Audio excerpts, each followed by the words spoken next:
Siap, Bu. Gimana nih kabarnya hari ini? Baik, Bu.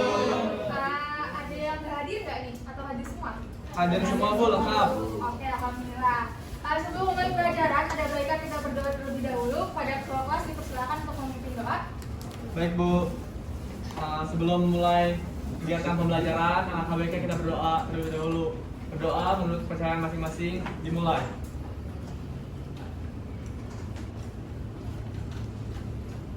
Selesai. Oke, terima kasih Adam. Sebelum mulai pembelajaran nih, sekarang kan udah jam terakhir nih ya.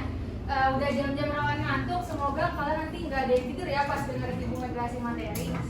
Nah, sebelumnya ibu mau tanya tuh, kalian masih ada yang ingat nggak? Di minggu lalu kita belajar tentang apa? Belajar tentang prinsip kesetaraan, Bu. Oke, bener banget Bunga. Keren. Makasih ya Bunga. Jadi bener apa yang disebutin sama Bunga tadi. Di minggu lalu kita belajar tentang prinsip kesetaraan. Yang mana kalau kesetaraan ini nggak diterapkan di masyarakat akan memunculkan yang namanya konflik. Nah, sesuai sama yang akan Ibu jelasin hari ini, yaitu konflik sosial. Sebelumnya, Ibu mau tanya, ada yang tahu nggak nih konflik itu apa? Ayo, ada yang tahu nggak konflik itu apa? Ya, Bu. Ya, apa silakan Pak Jri?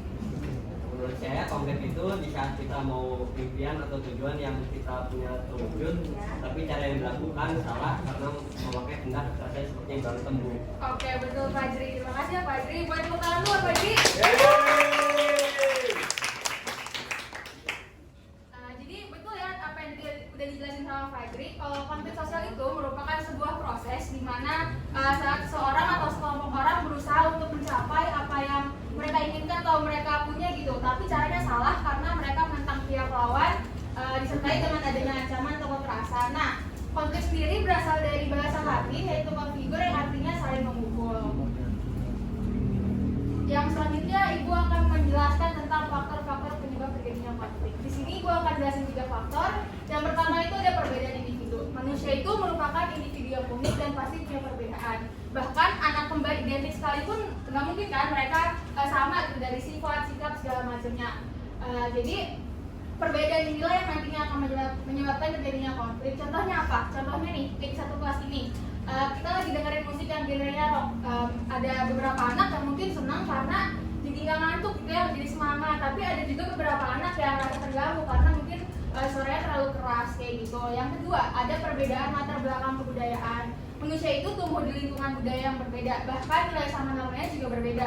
Nah, nantinya perbedaan itu yang akan menyebabkan terjadinya konflik. Contoh perbedaannya apa sih Bu? Contohnya itu kayak ada perbedaan kriteria sopan tidak sopan dan pantas tidak pantas. Contohnya apa? Contohnya kayak misalnya di Bali sama di Jakarta. Kalau misalnya di Bali mungkin udah hal yang lumrah ya buat masyarakatnya, mereka pakai baju-baju yang seksi atau terbuka gitu. Kalau misalnya mereka keluar ya pakai hot pants, nggak pakai tank top. Tapi kalau misalnya kalian nih yang di Jakarta, kalian pakai kayak gitu, misalnya kalian ke mall atau keluar rumah, pasti masyarakat akan anggap kalian itu sebagai orang yang nggak tahu aturan, nggak tahu tata krama atau nggak tahu tempat gitu.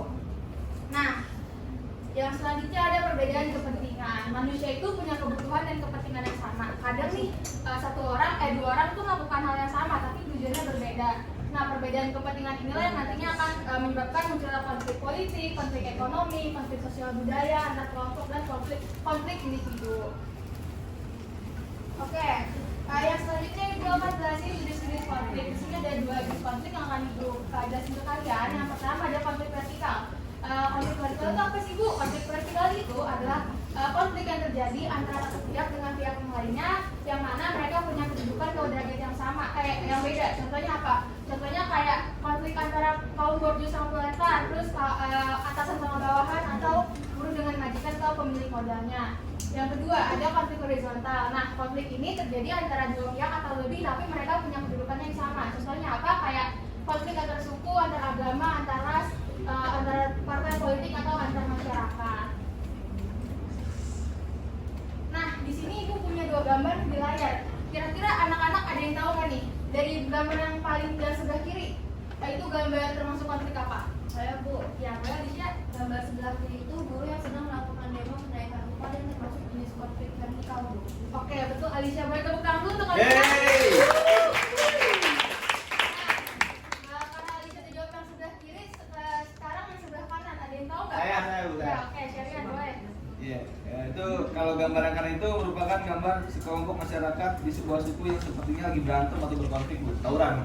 Oke, betul Syarian. Buat tepuk tangan dulu untuk Oke. Syarian. Jadi, kebetulan anak-anak yang sudah dijawab oleh Aisyah dan Syarian, di sebelah kiri itu ada gambar buruh yang lagi mereka lagi demo minta kenaikan upah termasuk jenis konflik vertikal, dan di sebelah kanan itu ada masyarakat masyarakat satu suku itu mereka lagi konflik dan termasuk ke konflik horizontal.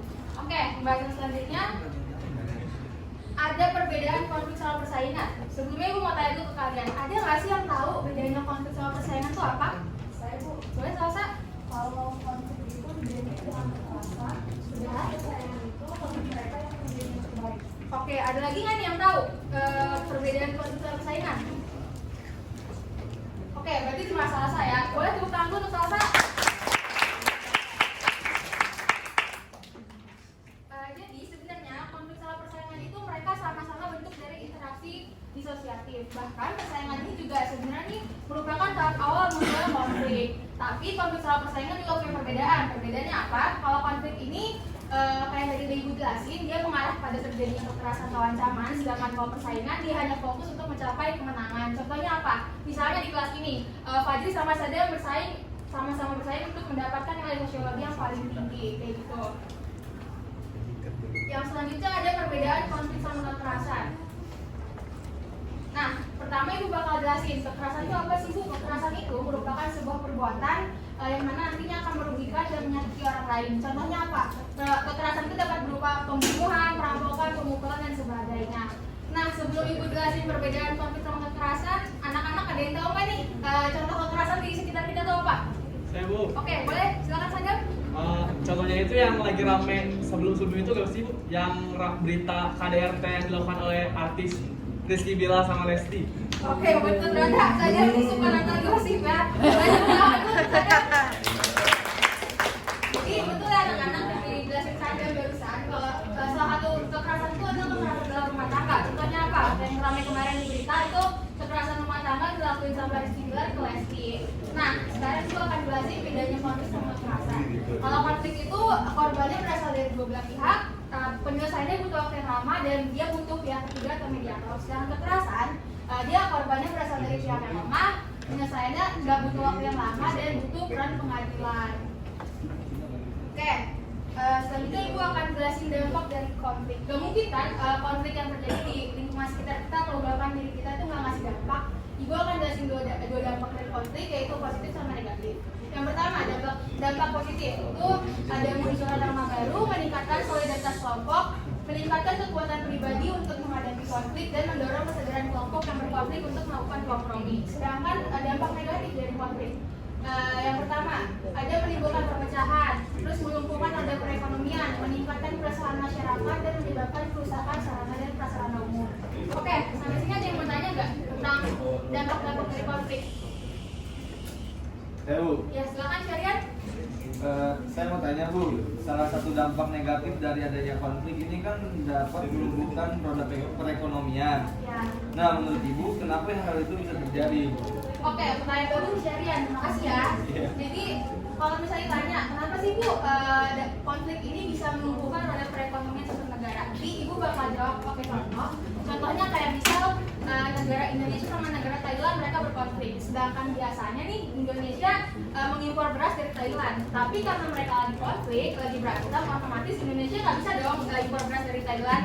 Dan stok beras di Indonesia ini bakal sedikit. Sedangkan kayak yang anak-anak tahu juga, beberapa masyarakat kita kan mata pencaharian atau mereka dapat keuangan tuh dari mereka berjualan, mereka buka usaha atau agen-agen. Nah, salah satunya ini jualan beras. Tapi karena tadi itu yang Ibu bilang mereka lagi konflik, otomatis Indonesia nggak bisa impor beras dari Thailand dan stok beras Indonesia jadi kosong.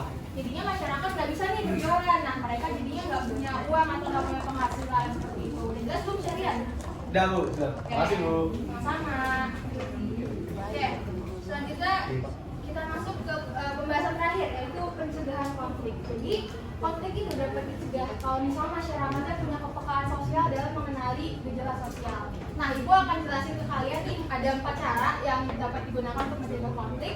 Yang pertama ada pemantauan cermat terhadap perselisihan yang berpotensi menimbulkan kekerasan. Yang kedua, menentukan mekanisme peringatan dini, yang ketiga merencanakan koordinasi untuk menghindari konflik, dan yang keempat menghormati perbedaan dan kebebasan yang dimiliki oleh orang lain. Nah, selanjutnya kalau ibu tanya, kenapa sih konflik itu harus dicegah? Anak-anak ada yang tahu nggak? Bu, Boleh, siapa kalian? agar hidup ini tentram dan damai. Oke, betul Sadam. Boleh tepuk tangan untuk Sadam? Ada lagi Kak yang mau coba jawab? Silakan Salsa. Agar tidak terjadi perpecahan atau pemusuhan. Oke, betul Salsa. Boleh tepuk tangan untuk Salsa? Nah, kalau pemerintah selanjutnya ibu tanya lagi. Selain upacara yang tadi ibu jelasin, ada lagi nggak sih anak-anak yang tahu cara mencegah konflik? Ada nggak itu? Saya Bu, Silakan Fajri. kalau menurut saya kita bisa melakukan sikap positif Bu, seperti sopan santun, berorganisasi sama, peduli terhadap lingkungan kita dan mengutamakan musyawarah jika sedang berdiskusi Bu. Oke, makasih Fajri. Betul apa yang tadi dijawab sama Fajri. Boleh tepuk tangan untuk Fajri? Nah, jadi betul ya anak-anak tadi yang udah dijelasin sama Salsa, Sadam, dan Fajri. Jadi kenapa sih Bu konflik itu harus dicegah? Kenapa nggak dibiarkan aja terjadi di diri kita atau di lingkungan masyarakat kita? Nah, konflik ini harus dicegah agar konflik dapat diantisipasi dan diselesaikan secara cerdas dan tidak berujung pada kekerasan. Dan itu juga seperti yang dijawab sama Sadam dan Salsa, konflik itu harus kita cegah karena kalau misalnya nggak ada konflik, pasti hidup kita akan lebih ngerasa tenang, aman, sejahtera, damai. Kalau misalnya ada konflik kan kita pasti akan kayak merasa nggak tenang gitu ya hidupnya. Terus juga benar tadi apa yang tadi dibilang sama Fajri, selain 4 cara yang udah ibu jelasin tadi, salah satu cara yang dapat kita lakukan untuk mencegah konflik juga kita bisa dengan melakukan sikap positif atau sikap baik terhadap sesama. Contohnya apa? Kita bisa melakukan sopan santun, peduli terhadap sesama, menghargai masyarakat sekitar, dan mengutamakan musyawarah dalam setiap diskusi gitu. Oke, karena udah sampai di materi terakhir, sekarang ibu punya tugas kelompok nih buat kalian. Ada 2 kelompok ya, kelompok 1 sama 2. Waktu menjadinya cuma 2 menit. Nanti setelah selesai perwakilan kelompoknya diharapkan untuk membacakan hasil diskusinya. Oke.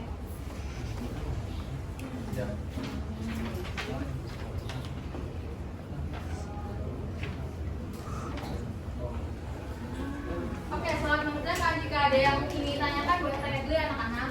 Baik Bu. Baik Bu.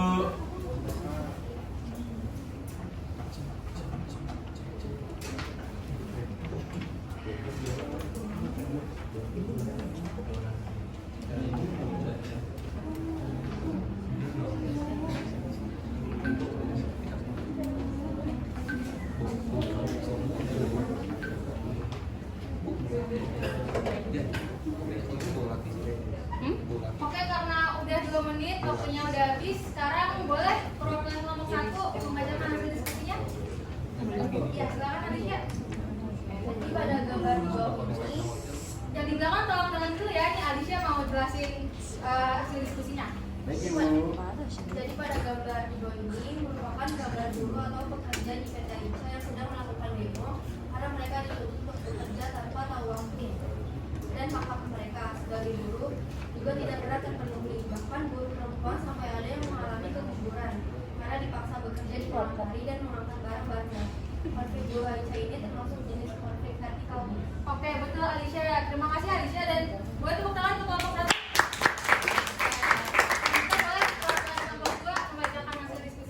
Baik, saya izin menjawab Bu. Gambar ini merupakan gambar ojek online dan ojek pengkolan. Terjadi konflik di antara mereka karena ojek pengkolan merasa tersaingi dan tidak terima akan kehadiran dari ojek online.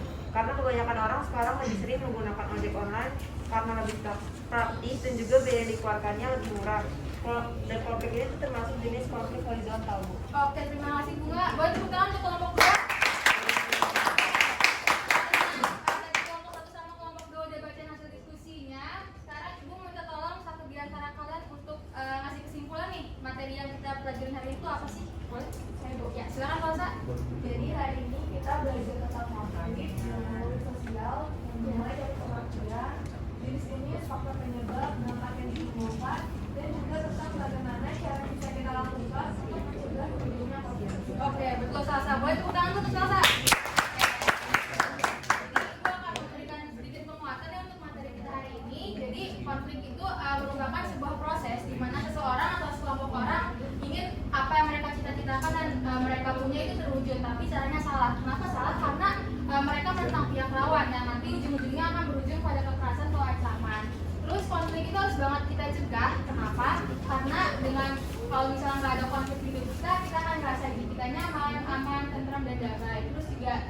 Salah satu cara paling kecil gitu yang bisa kita lakuin untuk mencegah konflik yaitu dengan melakukan sikap positif dan baik. Contohnya kayak sopan santun, peduli, menghargai dan mengedepankan musyawarah dalam setiap diskusi. Oke, anak-anak ada lagi nggak nih yang mau bertanya atau udah jelas?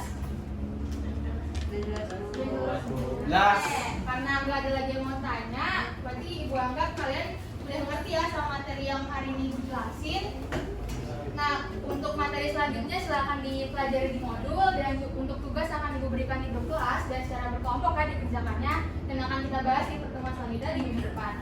Oke, karena udah selesai, Ibu mau ucapin terima kasih banyak buat kalian yang udah mengikuti kegiatan pembelajaran hari ini dengan sangat amat baik. Kalian semua keren karena udah aktif berpartisipasi dan membantu Ibu dalam pembelajaran hari ini. Boleh tepuk tangan untuk kita semua. Semangat dan jaga kesehatan. Terus karena tadi udah pulang dan udah jamnya pulang, kalian boleh langsung pulang dan kalau bisa jangan ada yang nongkrong-nongkrong dulu ya. Ya.